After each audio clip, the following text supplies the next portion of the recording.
Welcome back to Muscle in the Morning. I'm Dave Palumbo, and today is Wednesday, May 9th, 2018.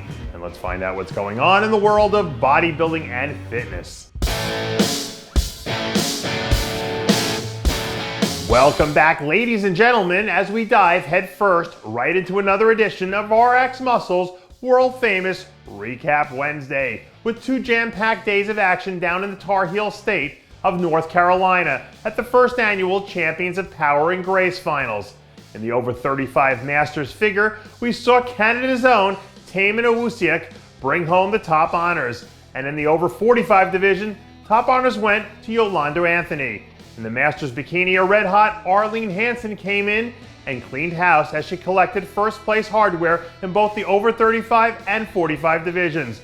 The over 50 men's bodybuilding title went to North Carolina native Michael Broadway, and the over 60 title went to Greenboro's own Randy Rettinger. Men's physique over 40 saw Brian Johnson outpace a solid group to earn the win, and the over 40 classic physique title went to John McKnight IV.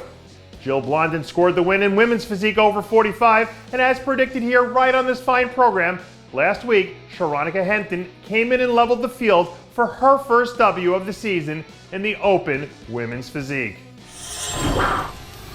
Now we shift gears and head out to the West Coast for another extravaganza put on by master promoter John Lindsay, who put together another brilliant event for this year's California Night of Champions Pro.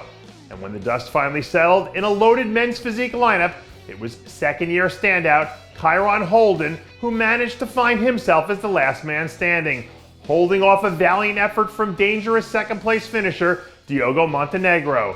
Finishing third was San Diego native Andre Smith, who had enough in the tank to hold off a strong late push from eventual fourth-place finisher Anthony Woods. And wrapping up the top five with another solid outing was veteran Long Wu.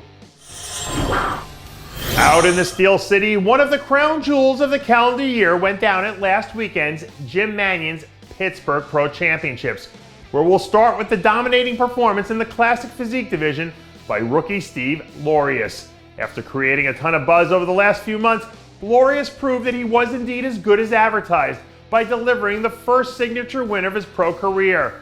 And in men's physique, a two-man race emerged between hometown favorite Ray Edmonds and rookie sensation Akeem Scott that ended with Edmonds sealing the deal on the win, much to the delight of everyone in attendance. Sandra Grajales was brilliant as ever with her huge win in the figure division, and closing things out with her second straight win of the season in bikini was Brazilian bombshell Elisa Piccini. This year, the Arnold Classic brought us a few pleasant surprises from the classic physique division, including a very strong top five finish from second-year star in the making, Kevin Ford. Over the weekend, Ford announced that he was officially firing up the engines for his second contest prep of the season, where he'll look to punch his ticket to the Olympia stage for the first time in his career. The two times we've seen him on a pro stage, Ford has been spot on with his look from a conditioning standpoint. So if he can just keep plugging away and adding in quality muscle where it counts, it won't be long before we start to see him move up into the upper echelon of the division. As the old saying goes, those who fail to plan to fail. And as far as I can tell, German big man Lukas Wyler seems like he's got some big plans on the horizon for later this season. Last week, the 290-pound second-year pro released a short clip from a recent chest workout, where his team hinted that he might be toying with the idea of taking some time off to work on a few things before jumping back on the wagon to hit a few events later in the season. When he's timed his peak correctly, Wyler's been able to put together a few good performances. So if he can put this downtime to good use, he's a guy who can surprise you at some point down the road. And that does it for yet another edition of Muscle in the Morning.